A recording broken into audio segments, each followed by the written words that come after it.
بسم الله الرحمن الرحیم. سلامونه مینوال عمر مومن دیما او اسکرنی او عدنان می خواته راغلی یو څو شعرونه ولا ډالې کومه چې ارشاد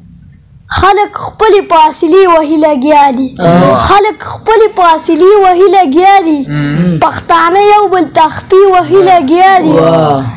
او هغه ما تا ته چې ویل شراب حرام دي هغه خلق خو کاسي وحي لګیا دي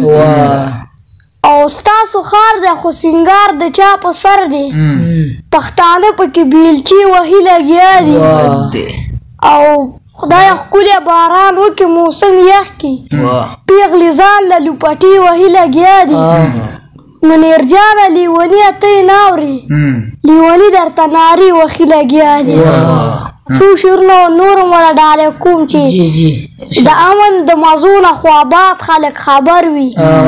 د جنگ د بربادۍ نه خو برباد خلک خبر وي او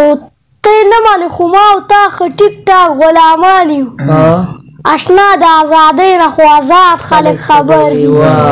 زه چا په توره شپه ژوندی جاړل له کوره ویوړم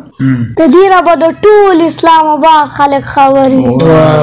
دا ویسکرني او د عدنان د راتګه ډېره مننه کوم ښه ده باده بریالي اوسئ.